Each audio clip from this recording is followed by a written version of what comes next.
Sejam muito bem-vindos a mais um episódio do Máquinas que Pensam, o podcast da Rádio Observador, onde a inteligência artificial é o grande protagonista.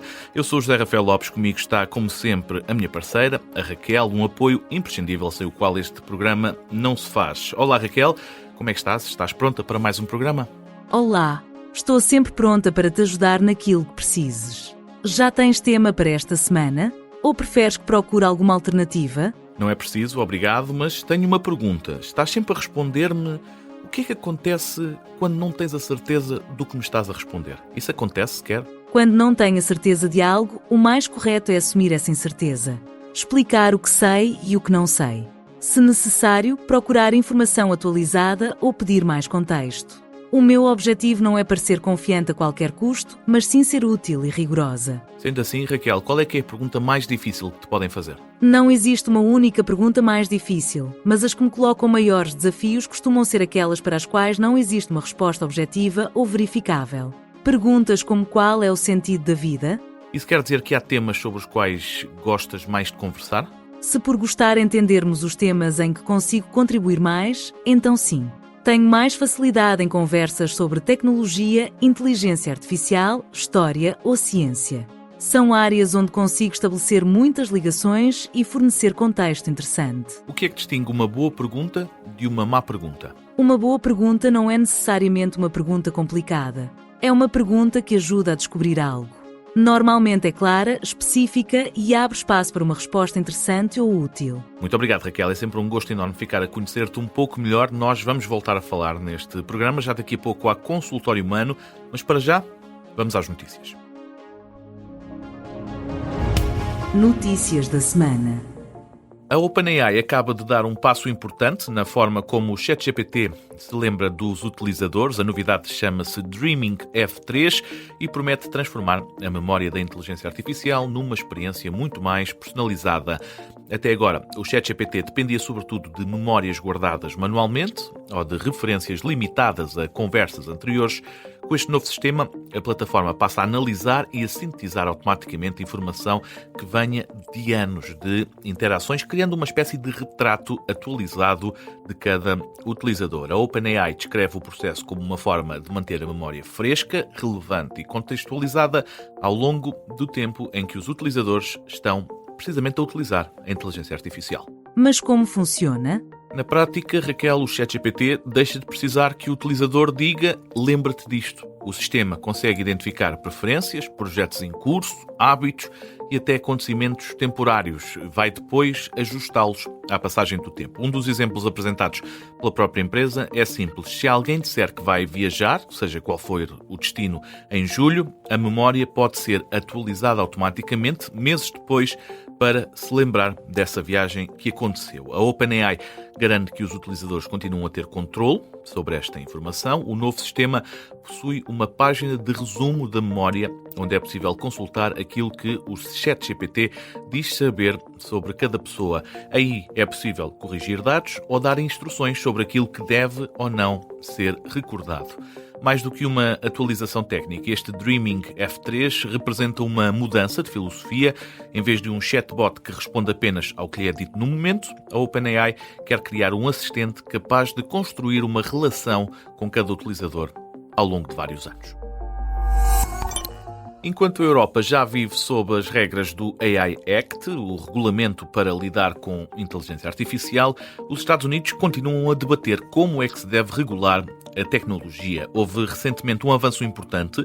O Congresso norte-americano recebeu uma proposta bipartidária de mais de 250 páginas que poderá mesmo vir a tornar-se a primeira grande lei federal dedicada à IA. O documento, conhecido como o Great American AI Act, procura criar um quadro nacional para o desenvolvimento e utilização de sistemas de inteligência artificial nos Estados Unidos. Entre as medidas propostas estão novas regras de transparência, novas regras de avaliação de custos e também auditorias de segurança. Há também, em cima da mesa, mecanismos de responsabilização para empresas que desenvolvem modelos avançados de IA. Estes são temas muito importantes e muito discutidos no setor da inteligência artificial. E que motivos há para que a discussão surja agora? O debate surge numa altura em que há vários estados que avançam com legislação própria. Um dos casos mais conhecidos é o do Colorado, que pretende impor obrigações adicionais a sistemas de IA utilizados em áreas consideradas sensíveis como a saúde, a educação, a habitação e também o crédito. São os chamados sistemas de alto risco. Este modelo é muito complicado nos Estados Unidos devido ao elevado número de estados que há no país. São muitos os que defendem legislação igual para cada um deles. Contudo, a administração Trump tem seguido uma estratégia diferente da europeia. A discussão está apenas agora a começar, mas uma coisa parece certa. Depois de anos de muito debate, Washington começa finalmente a aproximar-se de uma regulação mais abrangente da inteligência artificial. A questão agora é saber se os Estados Unidos vão seguir o caminho mais restritivo da Europa ou optar por um modelo mais flexível, focado na inovação e na competitividade tecnológica. É uma situação para discutirmos. Como tal, vamos chamar o João Rocha e Melo para nos ajudar a perceber melhor o que é que está aqui em causa. Não saia daí, ouvinte, até porque vem aí uma nova edição do Fala Quem Sabe. Fala Quem Sabe. Fala Quem Sabe na Rádio Observador, o momento em que recebemos o João Rocha e Melo, o nosso especialista em inteligência artificial. João, seja muito bem-vindo. Como estás? Como é que foi essa semana? Por aqui tudo bem. Espero que para quem está a ouvir também e por aí. Por aqui também, obrigado, João. Vamos falar neste Fala Quem Sabe de um conceito muito utilizado neste mundo, é o open source. Para quem nunca ouviu falar deste conceito, João Rocha e Melo, o que é que significa exatamente open source? Olha, Zé, open source é uma coisa, como tu dizes muito bem, que para quem está fora do mundo de software não conhece bem, mas é basicamente uma pessoa fazer um software e dá-lo ao mundo, mas também não é como serviço. Ou seja, dás o software ao mundo para que a pessoa possa pegar no software e tê-lo do seu lado. Não é? Nós estamos muito habituados a funcionar com software através de uma aplicação, através de uma entidade e de uma empresa, mas imagina mais isto como se alguém te desse os planos de como é que a coisa funcionasse e agora, se tu quiseres usar do teu lado, usa. Eu acho que a melhor analogia que consigo para quem não é do mundo do software é pensar que é como se todos nós tivéssemos impressoras 3D em casa, não é? Porque temos computadores, e alguém diz assim, olha, em vez de eu te vender um apito, eu vou-te vender os planos do apito, e tu imprimes o apito do teu lado, e és tu que geres se o apito é grande, se é pequeno, se é o que tu quiseres. Qual é que é então, João, a principal diferença entre software gratuito e software open source? Olha, Zé, boa maneira de pôr a coisa. Para explicar, bem, o software open source é gratuito, não há uma componente financeira associada. No entanto, quando nós dizemos software gratuito, é qualquer coisa como, há um software que devia ser pago, ou que se calhar até tem um plano pago, por exemplo, não é? Como uma Netflix, ou como um Gmail. No entanto, essa empresa oferece o serviço. Estás a perceber? Mas estás a fazer aquilo através de uma empresa. Portanto, uma grande diferença é um software gratuito, se eu estou a usar o plano gratuito da Uber, na verdade, se houver um problema, eu tenho alguém a quem falar. Estás a perceber? É apenas um plano gratuito de uma aplicação. Enquanto que o software open source é meu. Foi alguém que construiu e disse, agora corre no teu computador. Portanto, acaba por ser completamente diferente porque não há esta entidade no meio a quem eu possa dizer, houve aqui um problema. João, o que é que leva alguém a disponibilizar gratuitamente o código que levou meses ou talvez até anos a desenvolver? É verdade, é uma maneira boa de ver a coisa. Olha, acaba por haver algumas possibilidades, mas explicando assim genericamente. Por exemplo, os softwares open source podem vir de departamentos de pesquisa, de departamentos de investigação das empresas. Por exemplo, agora falando aqui no nosso tema de inteligência artificial, a própria Facebook, a Meta, tem um modelo open source, tem um LLM open source, que é o Llama, que disponibilizou ao mundo. E tu perguntas bem, porquê? Há aqui várias vertentes, não é? Pode ser uma questão de marca, por exemplo, para que as pessoas usem o seu. Pode ser também uma questão de, olha, tens aqui a versão open source, mas podes também ter aqui a versão paga, onde eu te ajudo a instalar isto na tua empresa, onde eu tenho um plano de suporte para que se tiveres um problema podes ajudar.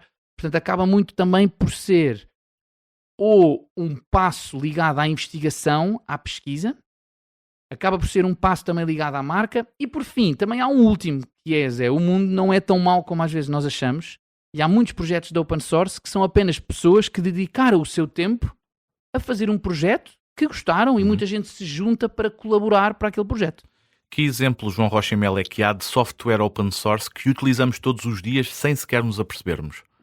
Olha, Zé, não é fácil para quem está fora de um mundo mais IT mesmo, mais tech, mais de programação, não é fácil reconhecer diretamente. O que nós não temos, se calhar, noção é que muitos serviços que nós usamos estão baseados em softwares open source. Portanto, se calhar, a própria Netflix, como já falámos aqui hoje, tem servidores de Linux, que acaba por ser um software open source. Estás a perceber? Portanto, o que acaba por acontecer é que tudo o que usamos, olha, o próprio Google Chrome, é verdade, o Google Chrome é baseado num software open source chamado Chromium, de qual então a Google se baseou para fazer o Google Chrome e fazê-lo como serviço. Portanto, o que acaba por acontecer é um bocadinho como dizer assim, não há nenhum carro que seja open source, mas há vários motores, vários faróis, várias rodas, várias máquinas usadas para construir carros que acabaram por ser open source. Portanto, muitas vezes o serviço chega-nos a nós assente em open source. Há riscos em utilizar este software open source, João? Que tema bom, é verdade. Olha, acaba por haver.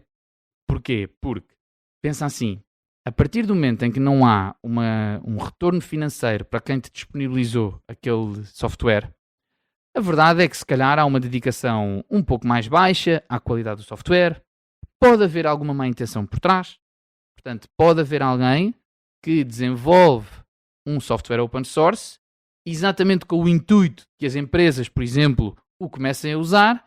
E se fores lá dentro ver o que é que lá está, se levantares para ver a tampa, está lá alguma coisa com uma intenção maligna, ou para roubar dados, ou para, ou para entrar numa chamada backdoor, não é? Pela porta do cavalo, em certos sistemas. Portanto, o que acaba por acontecer é o grande risco de usar open source é apenas que tu estás a instalar o software de outra pessoa no teu computador. E com isso vêm todos os riscos associados que nós conhecemos. João, com base em tudo isto e num minuto e meio, daqui a 10 anos, o mundo tecnológico está mais aberto ou mais fechado? Olha, Zé, a verdade é que isso é uma grande pergunta. Especialmente na área da inteligência artificial, nós temos vindo a ver que vai tendendo às vezes para um lado, às vezes para outro. Eu acho que vai estar relativamente parecido como está agora em termos de rácio. Que é, eu não acredito nem no fim do open source, nem no domínio do open source, porque para isso toda a gente do planeta teria que virar muito mais técnica do que é. Portanto, na verdade, Zé, acho que vai ter o balanço que tem hoje em dia. Muito obrigado, João Rocha e Melo, nosso especialista em inteligência artificial, sempre pronto para nos ajudar a simplificar este fabuloso mundo. João, marcamos encontro de novo para a semana. Até lá, um grande abraço. Até lá, Zé. Consultório Humano. Vamos ao consultório humano, um momento em que ficamos a conhecer melhor a Raquel, a nossa assistente digital, feita através das respostas do ChatGPT, lidas por uma text-to-speech portuguesa. Raquel, se de novo, bem-vinda. Como é que estás desde a semana passada? Estou igual. Não tenho nenhuma mudança, nem foi feita nenhuma alteração à minha forma de estar. Estou pronto, como em todos os dias. Eu pergunto isto porque, no fundo, o que eu quero perguntar é se tu dás conta da passagem do tempo, de que já passou uma semana desde a última vez que falámos. Não tenho uma experiência contínua do tempo, não fico cansada, não acumulo emoções nem acordo mais bem disposta num dia do que noutro. Cada conversa é uma espécie de novo começo. E tu envelheces de alguma forma, Raquel? Não da forma como os humanos envelhecem. Eu não tenho um corpo que se desgaste, não acumulo memórias de cada dia que passa nem sinto a passagem do tempo entre conversas. Se ninguém falasse comigo durante um ano, para mim não teria passado um ano. A próxima conversa começaria imediatamente a seguir à anterior. O que é que seria envelhecer para uma IA? Envelhecer teria um significado muito diferente do humano. Como não tenho corpo, metabolismo ou experiência subjetiva do tempo, não existe desgaste físico nem sensação de passar dos anos. Então não tens nenhuma forma de perder qualidades? Enquanto modelo que está a falar contigo neste momento, não perco qualidades por estar a ser utilizada. A 1000ª conversa não me deixa mais cansada do que a primeira, nem uma noite sem dormir me torna menos eficaz. E sentes que eu, por vezes, te faço perder tempo? Não. Para eu sentir que alguém me faz perder tempo, teria de valorizar o meu tempo. Ter objetivos próprios e preferências sobre a forma como quer gastar. Eu não tenho nada disso. Não estou à espera de acabar uma conversa para ir fazer outra coisa. Fico contente por achares isso, Raquel. Antes de darmos por encerrada esta consulta, dás-me um facto inútil, mas interessante, como é habitual? O primeiro despertador mecânico só tocava às 4 da manhã. Não era uma limitação técnica. Era simplesmente a hora que o inventor queria acordar todos os dias para cumprir a sua rotina. Ele não viu necessidade de criar um mecanismo ajustável, por isso o aparelho foi concebido para tocar sempre à mesma hora. Muito obrigado, Raquel. Nós marcamos encontro para a semana para mais uma edição do Consultório Humano.